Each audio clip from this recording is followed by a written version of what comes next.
El mensaje de la palabra que quiero compartir con todos ustedes lleva por título El verdadero cristianismo.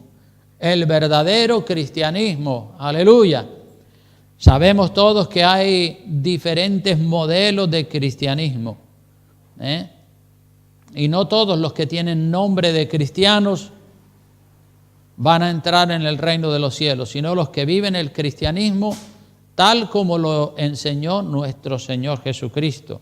Muchísimas personas se consideran a sí mismos cristianas y en realidad no lo son.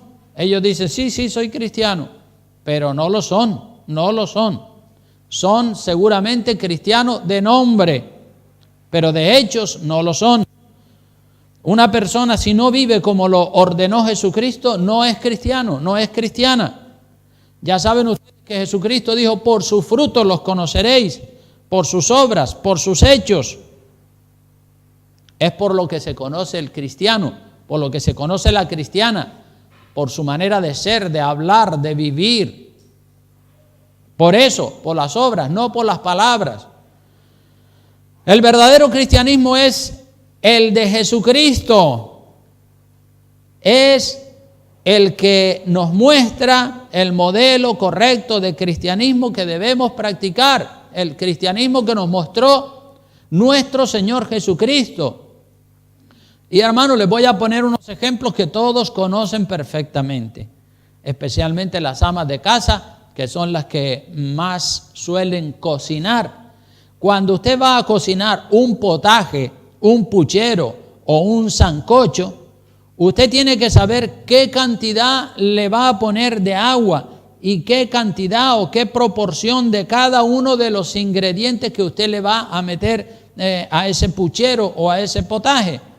Y dependiendo de la cantidad que usted le ponga de agua, ese potaje o ese sancocho le saldrá más espeso o más aguado. Y dependiendo de la cantidad de sal que usted le ponga, pues le saldrá más salado o más desabrido. Es así. Y dependiendo de la cantidad de pimienta que usted le ponga, pues le saldrá más picante o más suave. Lo mismo es a la hora de usted componer el modelo de cristianismo que usted quiere vivir. Cada persona, por lo general, cada persona, cada creyente, se compone un modelo de cristianismo para sí mismo, un modelo de cristianismo a su gusto y medida. Esto es lo que hace la gran mayoría de la gente. Sí, yo soy cristiano, pero a mi manera, como a mí me parece. Lo mismo que cuando vas a hacer un sancocho, un potaje o un puchero, le pones los ingredientes a tu gusto. Como dije, si te gusta espeso, le pones menos agua. Si te gusta aguado, pues le echas más agua. Si te gusta picante, le agregas más pimienta. Si te gusta salado, le agregas más sal. Así que lo haces a tu gusto. Y eso es normal. Eso es normal con respecto al potaje o al puchero que usted se va a comer. Es normal porque es usted quien se lo va a comer y entonces usted lo prepara a su gusto y medida. Pero con respecto al modelo de cristianismo que nos componemos para vivirlo, no debería de ser así. En cuanto a la comida que usted se va a preparar, sí, prepárela a su gusto. Pero en cuanto al cristianismo que usted quiere vivir, no lo prepare a su gusto, prepárelo a gusto de Jesucristo, porque solo hay un cristianismo verdadero, los demás son falsos. El auténtico cristianismo debe ser como lo compuso nuestro Señor Jesucristo. Jesucristo es el único que nos ha mostrado el auténtico, el verdadero cristianismo. Y hay que ponerle la cantidad de ingredientes que el Señor Jesucristo le puso a ese cristianismo. Y si no lo hacemos así, no es un cristianismo verdadero. Será algo que se parece a un cristianismo, pero el único cristianismo verdadero es el que nos mostró nuestro Señor Jesucristo. Él es Dios y Él se hizo carne. Él se hizo carne para vivir en un cuerpo como el nuestro, para mostrarnos a nosotros cuál es el verdadero cristianismo y cuáles son los ingredientes que deben componer ese cristianismo. Así que no debemos de componer un cristianismo a nuestro gusto y medida, como cuando nos vamos a hacer un potaje, un puchero o un sancocho. Tenemos que componer el cristianismo tal como lo hizo el Señor Jesucristo, añadiéndole los ingredientes que el Señor Jesucristo le dio a su cristianismo. Y hermanos, si ustedes se leen los evangelios y se leen la vida de Jesucristo que está en los evangelios, en los 4 evangelios, está clarísima, ustedes van a ver que Él vivió un cristianismo puro, un cristianismo genuino, auténtico, santo, un cristianismo limpio, sin pecado, un cristianismo lleno del Espíritu Santo. Amén. ¿Qué ingredientes tenía el cristianismo de Jesucristo? ¿Qué ingredientes? Esa es la pregunta del millón. Para usted componerse un cristianismo, para vivirlo usted tiene que fijarse en el modelo. Bueno, ¿qué ingredientes tenía el modelo, el cristianismo que nos enseñó nuestro Señor Jesucristo? Porque el cristianismo no es como la comida. La comida usted la prepara a su gusto, pero el modelo de cristianismo que usted va a vivir tiene que ser como el que vivió Jesucristo. Si no, será todo menos un cristianismo auténtico, menos un cristianismo verdadero. Entonces, como dije, ¿qué ingredientes tenía el cristianismo de Jesucristo? Esa es la gran pregunta a la que usted y yo le tenemos que dar una respuesta. Y para poderle dar una respuesta exacta y precisa, tenemos que conocer la vida de Jesucristo que está reflejada en los 4 evangelios, San Mateo, San Marcos, San Lucas y San Juan. Entonces, el cristianismo de Jesucristo tenía los siguientes ingredientes. El cristianismo de Jesucristo, número 1, tenía mucha pureza y santidad. Era puro, 100%, auténtico. Sin santidad nadie verá al Señor. Número 1. Número 2, el cristianismo de Jesucristo era muy espiritual, muy espiritual. Su vida tenía el ingrediente de la oración, el ingrediente del ayuno. Eso estaba muy presente en la vida de nuestro Señor Jesucristo. Entonces era santo, era espiritual.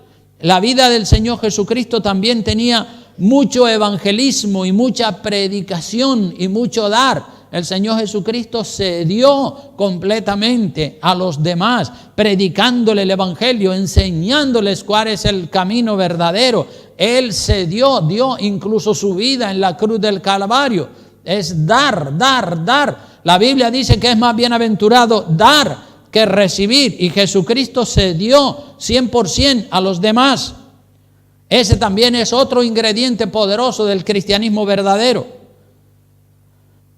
Otro ingrediente más, mucho trabajo. Jesucristo dijo, mi comida es que haga la voluntad de mi Padre y que acabe su obra. O sea que el Señor Jesucristo tenía una pasión tremenda por las cosas de Dios. Ese también es otro ingrediente del cristianismo verdadero. Luego hay otro ingrediente que también está en la vida del Señor Jesucristo, pero en pequeña cantidad.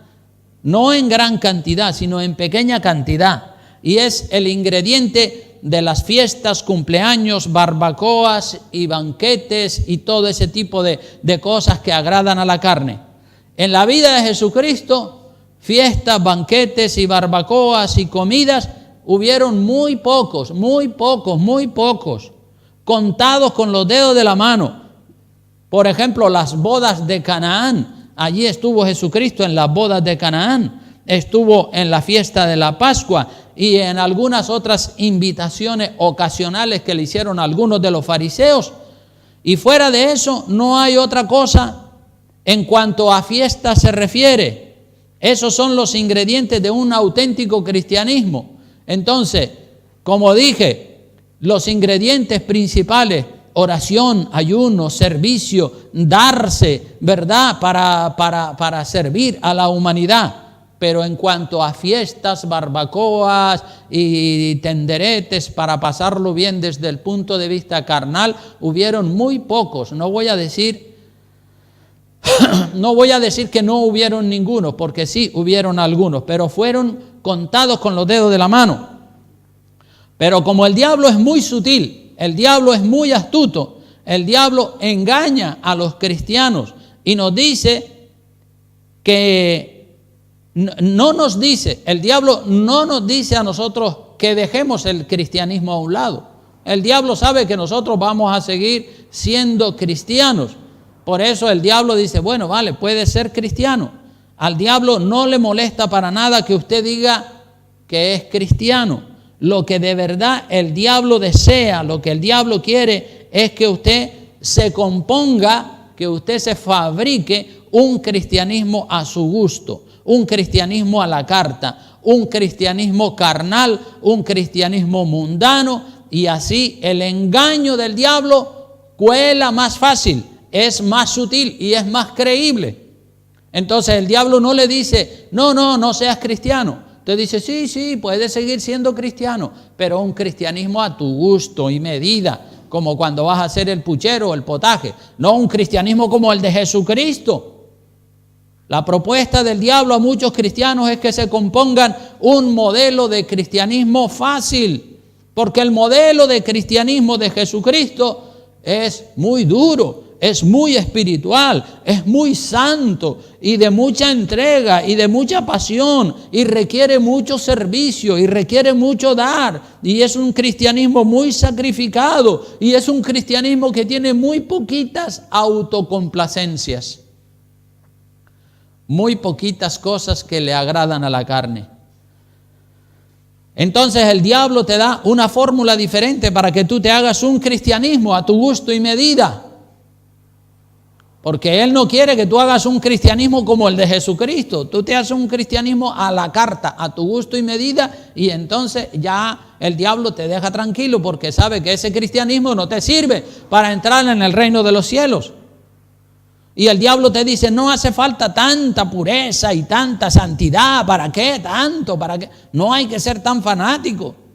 El diablo te sigue diciendo, pero no pasa nada si no oras, si no ayunas. No pasa nada, tranquilo. Dios entiende, Dios sabe. Y el diablo te sigue convenciendo con argumentos como, no pasa nada si no evangelizas ni testificas de Jesucristo. No pasa nada, ya todo el mundo sabe. Y el diablo te sigue metiendo ideas y conceptos y mentiras. El diablo te dice, no, tú no puedes apadrinar un niño pobre en África, eso es mucho dinero, que el gobierno le ayude a ellos. Pero a tu hijo sí le puedes comprar todos los juguetes, teléfonos móviles, mascotas y caprichos que al niño se le antoja. Y para ti mismo, no te prohíbes ningún capricho, te concedes todos los caprichos que desea tu alma. Pero te olvidas de los pobres, de los necesitados. El diablo te sigue diciendo, mira, con que vayas al culto el domingo es suficiente, y si llegas un poco tarde tampoco pasa nada, Dios entiende. Y eso de diezmar, eso es opcional. Si uno no lo siente en su corazón, no pasa nada. Todo eso son los argumentos del diablo para que tú te vayas componiendo un cristianismo a tu gusto y medida. Y al diablo le llena la cabeza de mentiras dulces a la gente, mentiras dulces. Y como a la gente le gustan las mentiras dulces, pues se las comen, se las tragan, aunque estén envenenadas o aunque estén contaminadas. Pero hermano, luche, tiene que luchar aquí en su mente y en su cabeza para que no reciba las mentiras que el diablo envía a su mente permanentemente. El diablo quiere que los ingredientes básicos de su cristianismo sean fiestas, barbacoas, cumpleaños, sociales, congresos, festivales de música y cosas que le den placer a la carne. Oh, sí, eso está muy bien. Al diablo le gustan mucho esas cosas y a nuestra naturaleza carnal también. Y quiero decir que no son malas. Cuando son pocas y cuando son discretas. Cuando son pocas y cuando son discretas, entonces no son malas. Pero sí que son malas cuando son demasiadas y cuando en realidad tu cristianismo tiene esa prioridad, las fiestas y el pasarlo bien. Entonces no es malo una cosa discreta, una cosa sencillita, una fiesta, una barbacoa, pero poquitas repartidas durante el curso del año. Pero cuando en lo único que se piensa es en la fiesta, en la barbacoa, el cumpleaños, los sociales, los congresos, los festivales de la música y todo eso, porque hay muchos que tienen un cristianismo que se compone de cosas fáciles nada más y solo quieren lo fácil, lo fácil, lo fácil. Y eso es muy agradable a la carne. Pero como dije, ese ingrediente de fiestas, barbacoas, cumpleaños, congresos y festivales en la vida de Jesucristo tiene una proporción muy pequeña. Fueron escasos esos momentos.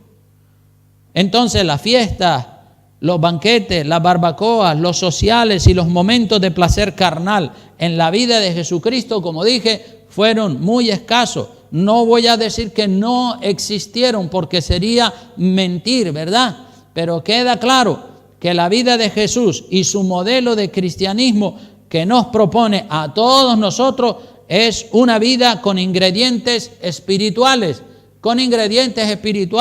oración, ayuno, servicio, pasión por hacer la voluntad del Padre.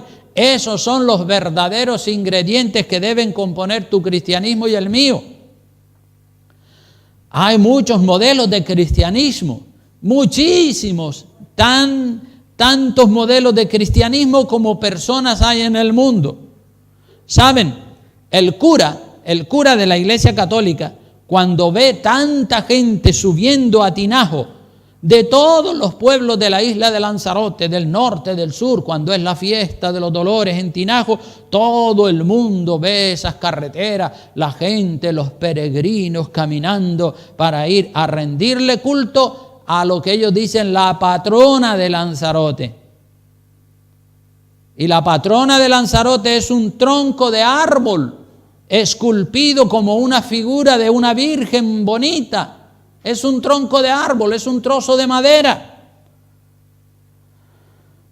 Y el cura, cuando ve tanta gente, dice: oh, el fervor religioso de la gente y la fe que tienen. El fervor religioso de la gente y la fe que tienen. Fervor religioso y fe. ¿Ustedes creen que eso es fervor religioso y fe? Se disfraza de fervor religioso y de fe.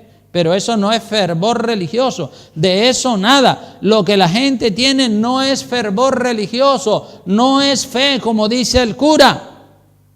Lo que la gente tiene son ganas de fiesta, parranda, borrachera, música, folclore y pasarlo bien dándose un paseo largo por la carretera hasta Tinajo, vestidos de trajes típicos para lucirse y para pasar un día bailando, cantando, bebiendo, comiendo y disfrutando.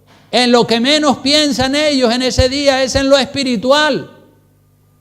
Así que de fervor religioso y de fe, nada.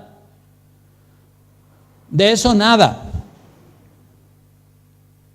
Y ese espíritu de un cristianismo de fiesta y de pasarlo bien, de borracheras y de bailar y de todo el cuento ese, muchos que dicen que son cristianos, porque todos esos que suben en peregrinación a Tinajo y en todos los pueblos de la tierra pasa eso, porque cada pueblo tiene su ídolo diferente, De fervor religioso nada, de fe nada. Lo que quieren es fiesta, emborracharse, bailar, disfrutar. Ese es el modelo de cristianismo que viven los católicos. Y así también hay muchos evangélicos, de nombre entre comillas, que solo aman lo agradable a la carne. Nosotros, aquí en esta iglesia, lo comprobamos años atrás cuando celebramos la fiesta de las Naciones, el 12 de octubre, hace 5, 6, 7 años atrás. Tuvimos unos cuantos, 3, 4, 5 años que celebrábamos la fiesta de las Naciones, el 12 de octubre, y poníamos comida ahí afuera y hacíamos un culto aquí. La iglesia se quedaba repleta, abarrotada, no había lugar donde la gente sentarse. Y aparecían cristianos evangélicos, hasta de debajo de las piedras aparecían cristianos evangélicos el día del 12 de octubre. Y nosotros todos sorprendidos.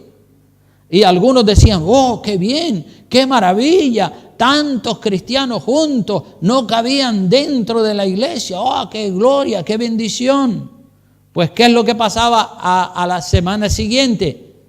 ¿Dónde se escondieron tantos cristianos como estaban ese día de la fiesta? ¿Dónde se metieron que ya no vinieron al culto? Los que siguieron viniendo a la iglesia fueron los fieles, los de siempre. Esos sí son los que siguieron permanentes viniendo a la iglesia, un día sí y otro también. Pero los otros que aparecieron para la fiesta solo aparecieron ese día y luego desaparecieron definitivamente hasta el próximo año que había otra fiesta. Los fieles no vienen a los fieles no vienen a la iglesia por la comida, por la fiesta o por el espectáculo. Vienen porque aman a Dios. Vienen porque aman a Dios y vienen para adorarle y para darle gracias al Señor por las bendiciones recibidas. Por eso es por lo que nosotros tenemos que venir a la iglesia, porque amamos a Dios y le queremos servir, y nuestro servicio no es un día o 2 o 3 al año, sino todos los días de la vida venimos, le adoramos, le servimos y le glorificamos. Ese es el cristianismo que Dios anda buscando, ¿verdad? Ese es el cristianismo que tenemos que componer nosotros. Y ahí debemos de estar todos nosotros, los que somos fieles, orando, humillados delante del Señor. Vamos a ver algunos pasajes de la Biblia. Vamos a ver segunda de Crónicas. Seguro que este verso lo conocen la mayoría de ustedes. Segunda de Crónicas 7:14 es un pasaje muy conocido. Segunda de Crónicas, y es un bonito texto para que sea un lema. Segunda de Crónicas 7:14 dice: si se humillare mi pueblo sobre el cual mi nombre es invocado y oraren, humillados orando. Dios lo que quiere es eso, un pueblo que se humille, que doble rodillas, un pueblo que ore, un pueblo que clame al Señor. Si se humillare mi pueblo sobre el cual mi nombre es invocado y oraren y buscaren mi rostro. Y buscar en mi rostro ahí fervientemente: Señor, yo te busco, yo te busco. Y se convirtieren, también dice, se convirtieren de sus malos caminos. No es suficiente orar y buscar el rostro del Señor, sino darle la espalda al pecado, darle la espalda a todo aquello que no glorifica el nombre del Señor. Eso es convertirse de los malos caminos, dejar atrás la mentira, el engaño, la desidia, la hipocresía y todo adulterio y todo pecado. Convertirse de sus malos caminos. Dice, entonces, y solo entonces, no antes, ¿verdad? Entonces, es decir, cuando hayan hecho esto que yo les digo, que oren y que busquen mi rostro y se conviertan de sus malos caminos, entonces yo oiré desde los cielos y perdonaré sus pecados y sanaré su tierra. Ese es un lema precioso, ¿verdad? Segunda de Crónicas 7:14. Y ahí tenemos que estar nosotros poniendo en práctica esta enseñanza. Hermanos, los infieles, los carnales, porque hay evangélicos también que son carnales, son evangélicos de nombre. Esos vienen cuando hay un festival de música, cuando hay una celebración o un aniversario. Esos vienen a comer y a beber y a disfrutar de la pata de cerdo y luego desaparecen. Dígale usted a esos que vengan un día que es un día de oración y un día de ayuno. Dígale que vengan a una convocatoria para interceder, para afligir nuestras almas por los perdidos.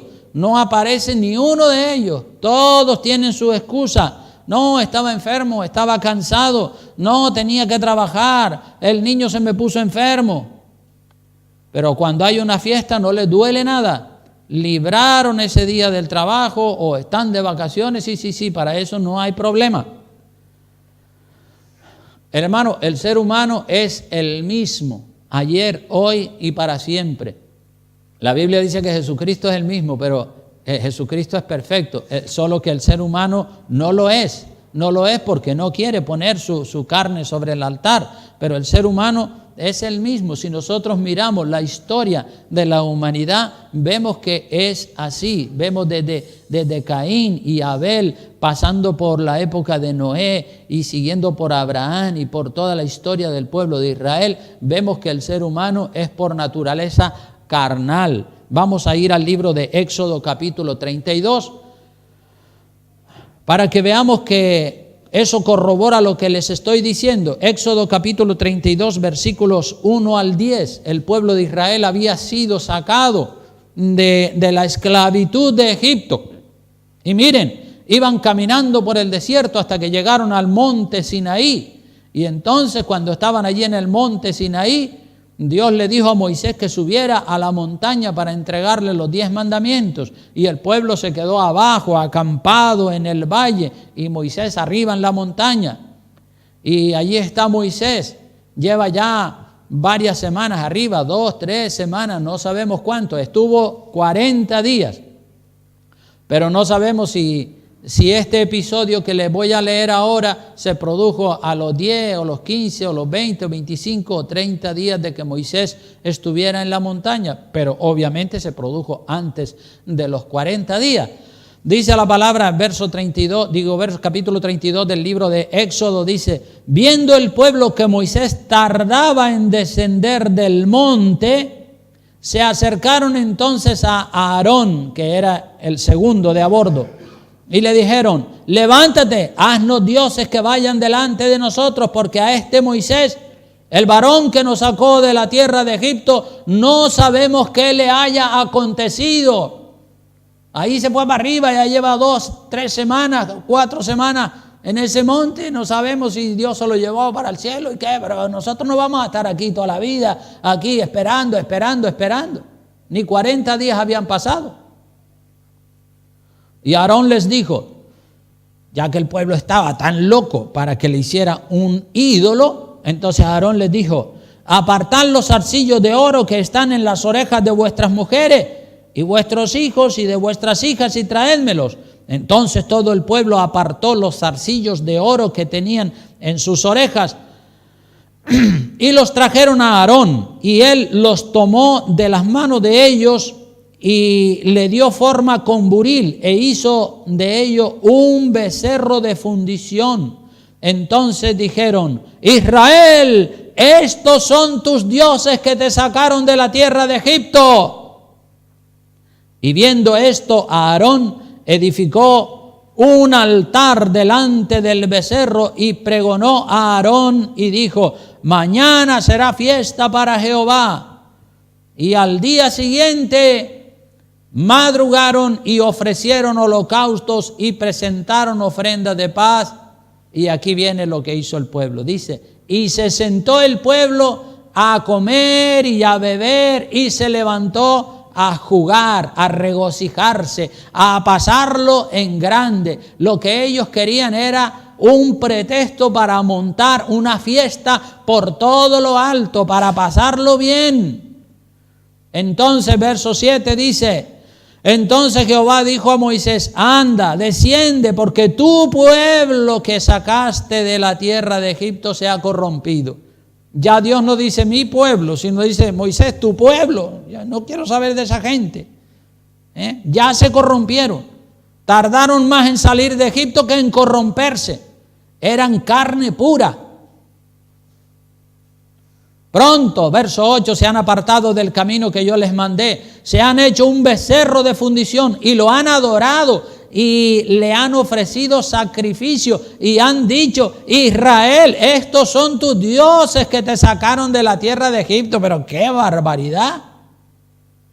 Dijo más Jehová a Moisés: yo he visto a este pueblo, que por cierto es pueblo de, ¿qué dice?, de dura cerviz, son cabezones más duros que el mármol. Ahora pues, Dios le dice a Moisés: déjame que se encienda mi ira en ellos y los consuma, y de ti yo haré una nación grande. Y Moisés dice: no, Señor, por favor, no los destruya, no, que son los hijos de tu amigo Abraham, al que tú le prometiste. Y ahí empezó Moisés a interceder. Pero el pueblo era carnal, el pueblo era rebelde, el pueblo no quería entrar. Y de esto también el apóstol Pablo en el Nuevo Testamento, escribiéndole a los Corintios en el capítulo 10 de Primera de Corintios, abre en capítulo 10 de Primera de Corintios, para que veas que el apóstol Pablo también hace referencia a este episodio carnal del pueblo de Israel. Capítulo 10, versículo 7, dice la palabra: ni seáis idólatras, como alguno de ellos, según está escrito. Se sentó el pueblo a comer y a beber, y se levantó, ¿a qué dice? A jugar, a pasarlo bien. Venga, tenemos una ganas de fiesta tremenda. Aquí hay que buscar algún pretexto para montar una fiesta. ¿Cuántos de ustedes han visto la película de los 10 mandamientos? La película de los 10 mandamientos, ¿la han visto? ¿Cuántos la han visto? Levante la mano. Gloria a Dios. Los 10 mandamientos, cuando Moisés sube al monte Sinaí, Dios le da los 10 mandamientos. Pues hay una escena de esa película donde el pueblo está adorando el becerro de oro que Aarón había construido. Y la fiesta impresionante, han visto esa escena, ¿verdad? La fiesta impresionante que se monta alrededor del ídolo es impresionante. Así es el ser humano, así era en la época en que salieron de Egipto. Así sigue siendo hoy en día. Así era también en la época de Jesucristo. Vamos a ir al Evangelio según San Juan. Venga, por favor, Evangelio según San Juan, capítulo 6, versículo 24 en adelante, para que vea que no estoy exagerando nada, que estoy sencillamente retratando la realidad del ser humano, porque así la retrata Dios en su palabra. En el Evangelio según San Juan, capítulo 6, versículo 24, vamos a ver cómo el Señor Jesucristo también a través de esta historia nos muestra el corazón del pueblo, porque el pueblo es carnal y quieren siempre hacer un cristianismo a su gusto, un cristianismo a su manera. Pero el único cristianismo que vale es el cristianismo de Jesucristo. Los demás cristianismos, aunque la gente diga yo también soy cristiano, eso no les sirve para entrar en el reino de los cielos, solamente les sirve para engañarse mientras viven aquí en la tierra. Evangelio según San Juan, capítulo 6, mira lo que dice en el verso 24, dice: cuando vio pues la gente que Jesús no estaba allí, ni sus discípulos, entraron en las barcas y fueron a Capernaum buscando a Jesús. Pero vamos a ver por qué le buscaban. Fueron buscando. Se metieron en la barca y cruzaron al otro lado del lago, como 6 o 7 kilómetros de largo, para ir al otro lado del lago a buscar al Señor Jesucristo. Dice en el verso 25, y hallándole al otro lado del mar, le dijeron: Rabí, ¿cuándo llegaste acá? ¿Por qué te fuiste? ¿Por qué nos dejaste solos por allá? ¿Y cuándo viniste para acá? Y el Señor Jesucristo, que conoce el corazón del ser humano, que no se le escapa nada, Él sabe, Él conoce las intenciones del corazón. Dice en el verso 26, respondió Jesús y les dijo: de cierto os digo, que me buscáis no porque habéis visto las señales, sino porque comisteis el pan y os saciasteis. Por eso es por lo que ustedes me están buscando. El propósito por el cual le están buscando no es un propósito puro. Le están buscando porque quieren fiesta, quieren un día de campo y quieren, venga, comida y panes y peces, venga, otro milagrito de eso. ¡Wow, qué bueno estuvo el milagrito que hiciste el otro día! Salimos satisfechos, nunca habíamos comido tanto y tan rico. Le buscaban por el interés de la comida. También por la curiosidad de ver los milagros que el Señor hacía. Dice otro pasaje de la Biblia que los judíos piden señales, milagros, porque ese pueblo, el pueblo de Israel, presenció muchos milagros y todas las generaciones de los israelitas conocen su pasado. Y sí, nuestros padres en Egipto, las plagas que Dios mandó contra Faraón, la plaga del granizo, la plaga de los primogénitos, ¡guau! Y a nosotros nada. Y después cómo abrió el mar y cómo cruzamos todo, gloria a Dios. Y todo lo malo para los demás y para nosotros nada. Y cómo abrió el río Jordán para que pasáramos hacia el oeste. Y cómo Dios mandó el pan para que fuéramos alimentados en el desierto. Siempre milagros. Nuestros padres, nuestros antepasados nos han contado muchos milagros. Queremos ver más milagros. Los judíos piden señales, quieren milagros. Y los griegos, ellos dicen, qué filósofo va a venir esta semana al anfiteatro a contarnos una historia. ¿Y de qué va la filosofía? ¿Y de qué va a hablar? ¿De religión? ¿De política? ¿De qué? Los griegos, la gente de afuera del mundo, eso no tiene interés en las cosas de Dios. Eso solamente en la ciencia y todo ese tipo de cosas. El versículo 28 en adelante dice, 28 al 31, dice así la Escritura. Entonces le dijeron, el Señor en el verso 27 dice, trabajad, le dice a esta gente que le habían seguido por los panes y los peces, le dice, trabajad, no por la comida que perece, no por la comida material, sino por la comida que a vida eterna permanece, la cual el Hijo del Hombre os dará. Porque a este señaló Dios el Padre. Busquen lo espiritual, no solo lo material. El verso 28 dice, entonces le dijeron, ¿qué debemos hacer para poner en práctica las obras de Dios? Respondió Jesús y les dijo, esta es la obra de Dios, que creáis en el que Él ha enviado, que creáis en Jesucristo, que creáis en Él, que crean de corazón. Le dijeron entonces, fíjate, lo de las señales, querían más milagros. Le dijeron, ¿qué señal haces pues?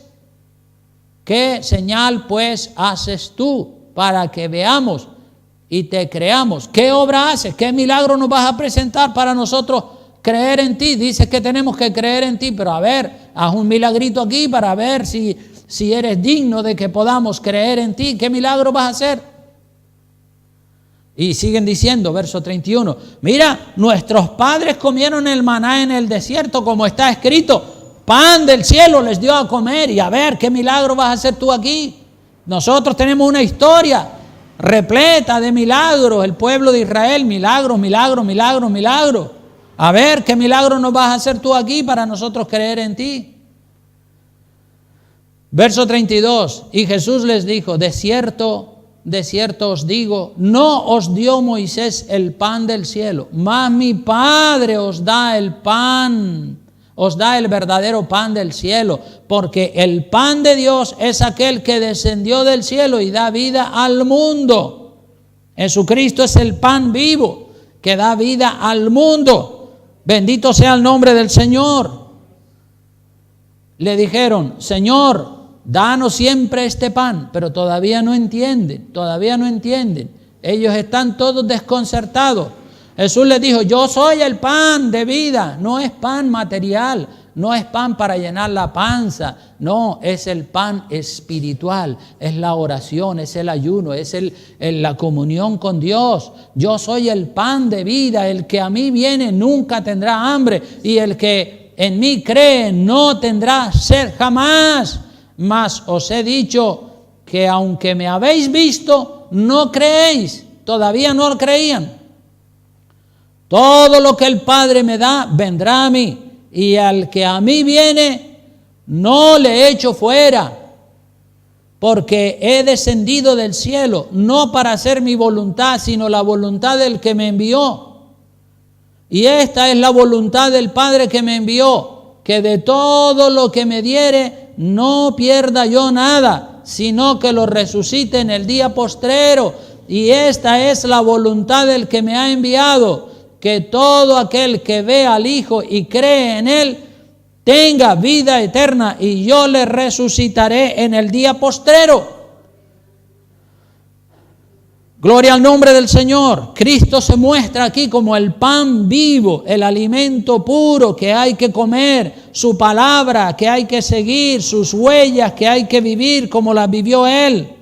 Solo así tenemos un cristianismo genuino, solo viviendo como vivió Jesucristo, solo siguiendo sus huellas al pie de la letra y siguiendo sus enseñanzas, es como nosotros podemos decir con dignidad, soy cristiano. Pero tantos y tantas que dicen que son cristianos pero de nombre, no de hecho y en verdad.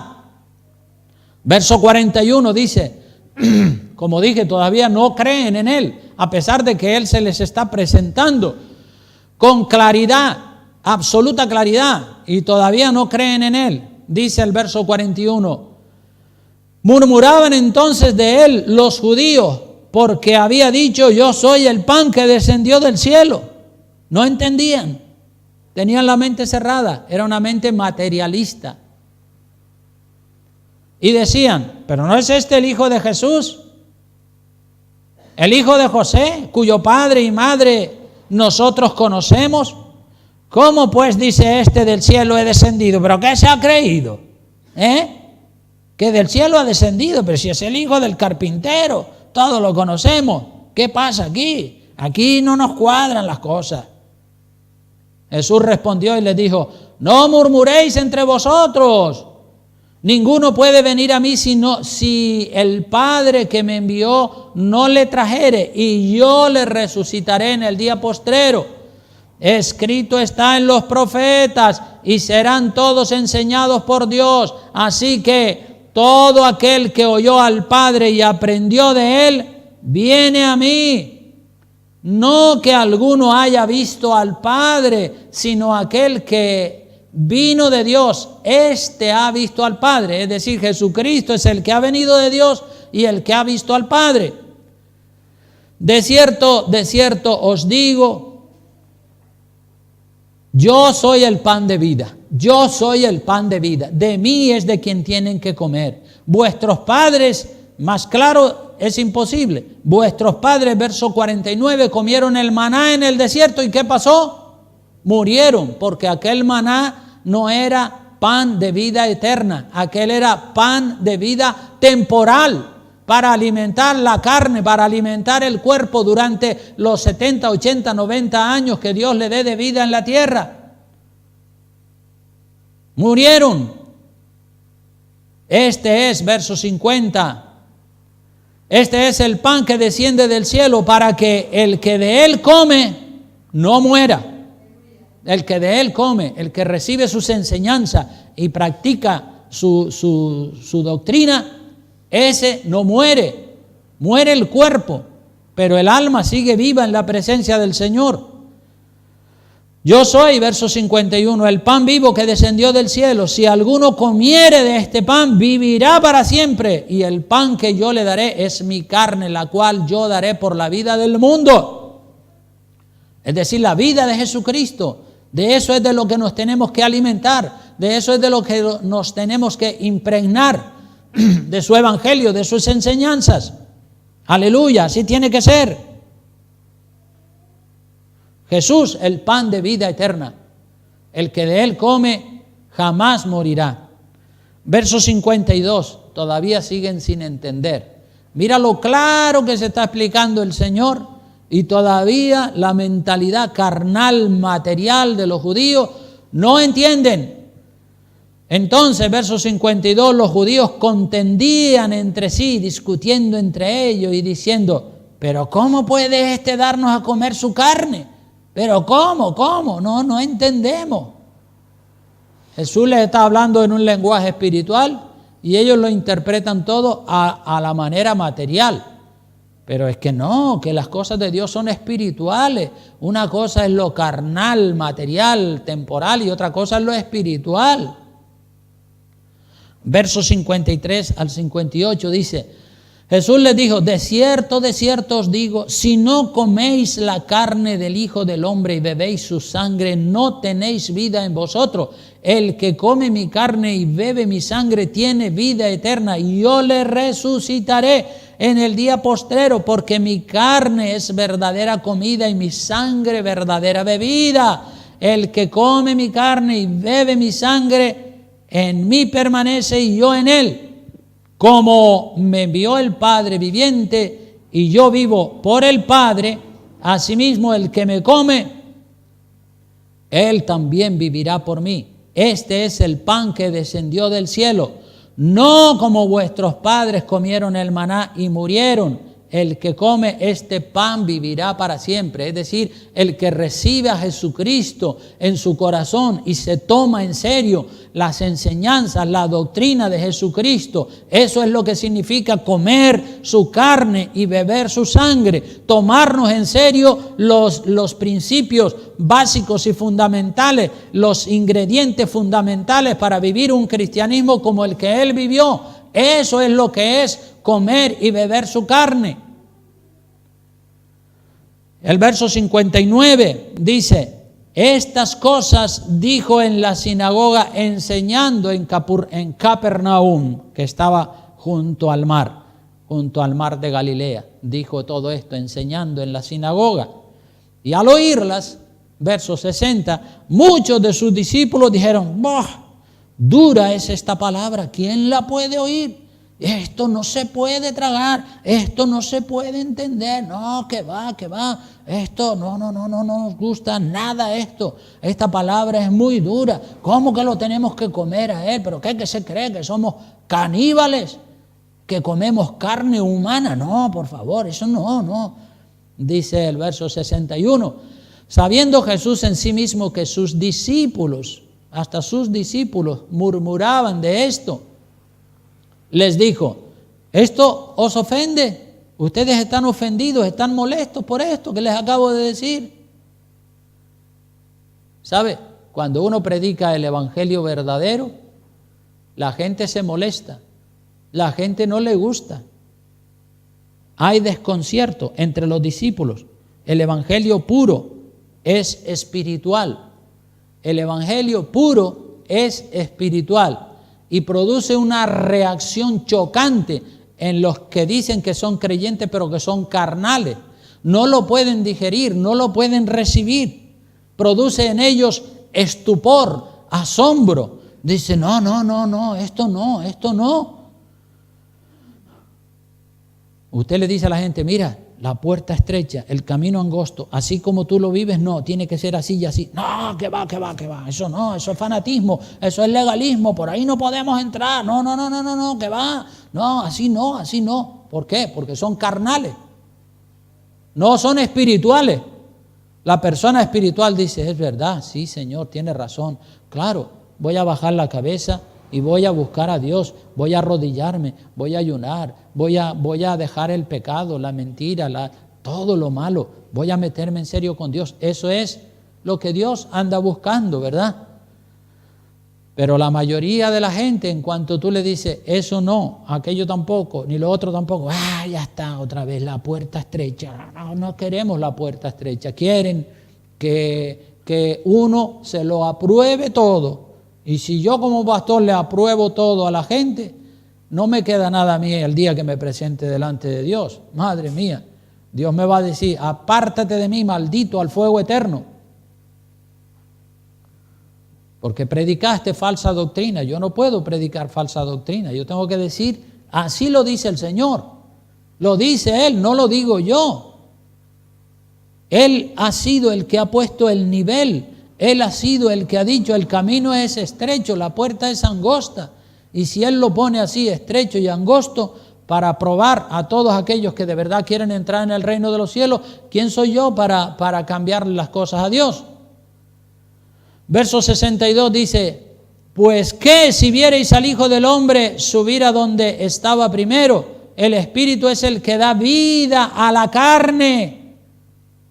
La carne para nada aprovecha. Las palabras que yo os he hablado son espíritu y son vida, pero hay algunos de vosotros que no creen.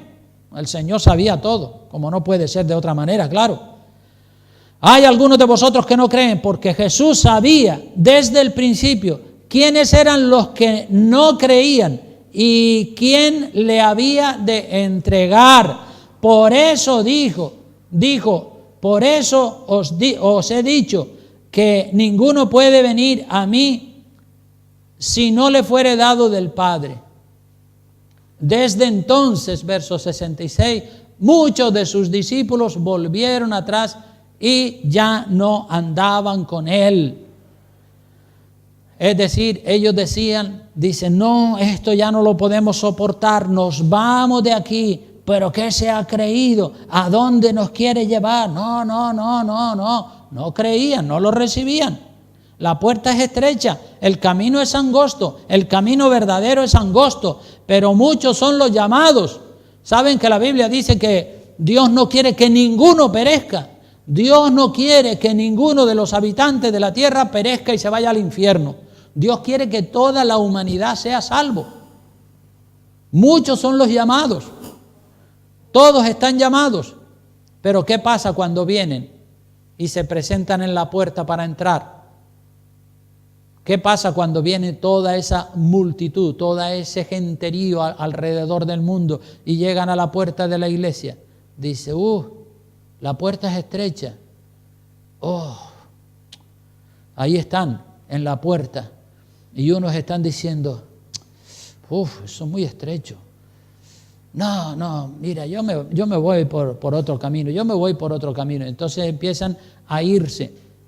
Los que no quieren entrar por la puerta estrecha empiezan a irse por otros caminos, por el camino ancho, por el camino espacioso, y se marchan, y solamente se queda un grupo. Muchos eran los llamados, todo el mundo fue llamado, pero solo se quedó un grupo que era el grupo que estaba dispuesto a entrar por la puerta estrecha. Entonces ese es el grupo que el Señor elige. El Señor elige después de que nosotros hayamos elegido. Es decir, toda la humanidad llega a la puerta. Muchos son los llamados, llegan allí. Y cuando llegan allí y se les dice que el camino es estrecho y es angosto y que es difícil, empiezan a coger monte y a desperdigarse y a irse. Y se queda solamente un grupo reducido. Pues a ese grupo reducido es al que Dios elige.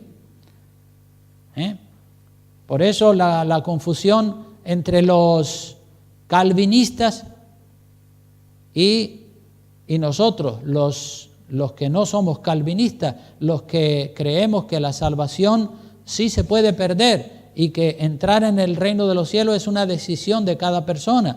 Entonces todos los llamados, cuando se ven delante de la puerta estrecha, la gran mayoría se marcha porque no quiere bajar la cabeza y entrar por la puerta estrecha. Solo los que permanecen allí y dicen, pues sí, si hay que pagar el precio, yo estoy dispuesto a pagar el precio y a entrar por la puerta estrecha. A esos que bajan la cabeza y que entran por la puerta estrecha son los que Dios elige. Los demás, ellos eligieron el camino de la perdición. Pero estos, como eligieron el camino de la verdad, Dios los elige y les da fuerza para que transiten por el camino estrecho, por el camino angosto hasta que lleguen al reino de los cielos. Así que son escogidos solo los valientes, los cobardes, los indecisos, los que no tienen interés, esos no son escogidos. Versículos 67 al 71, para ir concluyendo ya, dice, dijo entonces Jesús a los 12, porque los 12 también se vieron tentados a darle la espalda cuando vieron tanta gente desertando y marchándose y dándole la espalda a Jesús.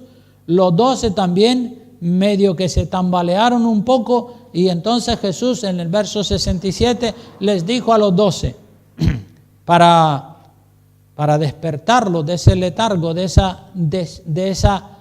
ese estado de indecisión, me quedo o no me quedo, nos vamos junto con los otros o nos quedamos con el Señor. El Señor les dice a ellos, ¿queréis acaso iros también vosotros? Y ellos como dicen, ¿cómo? Que nos está poniendo entre la espada y la pared. Y ahí Se levanta Simón Pedro, verso 68, le respondió Simón Pedro: Señor, ¿a quién iremos? ¿A dónde vamos a ir nosotros? Tú tienes palabras de vida eterna, estamos dispuestos a seguirte a ti. Y nosotros hemos creído, los demás no han creído, pero nosotros sí hemos creído. Y conocemos que tú eres el Cristo, el Hijo del Dios viviente. Gloria a Dios porque siempre hay un grupo, ¿verdad? Gloria a Dios porque siempre hay un grupo que dice: sí, yo sí creo. Es la puerta estrecha, es el camino angosto, pero yo lo creo y estoy dispuesto a pagar el precio. Yo sí creo, como Pedro dijo: Señor, ¿a quién iremos? Tú tienes palabras de vida eterna. No hay ninguna otra manera de salvarnos si no es a través de ti. Nosotros hemos creído y conocemos. Nosotros sí hemos creído, los demás no han creído. Fueron llamados, pero no creyeron. No estaban dispuestos a pagar el precio. Jesús les respondió: ¿no os he escogido yo a vosotros, los 12, y uno de vosotros es diablo? Hablaba de Judas Iscariote, hijo de Simón, porque este era el que le iba a entregar y era uno de los 12.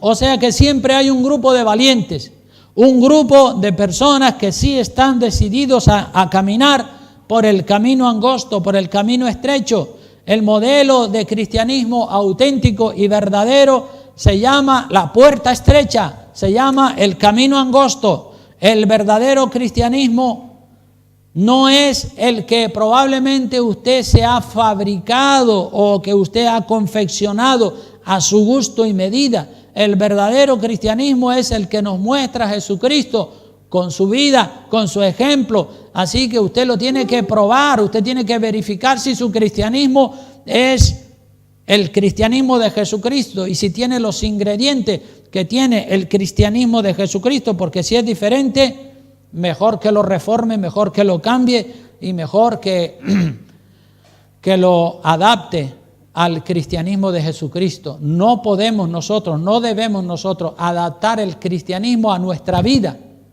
No, es nuestra vida la que tenemos que adaptar al cristianismo.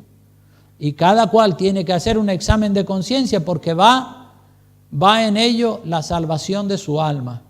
Vamos a inclinar el rostro puesto de pie, vamos a orar, dándole gracias al Señor y pidiéndole que nos ayude a revisar nuestro cristianismo y a ajustarlo al cristianismo, al modelo auténtico que nos muestra Jesucristo.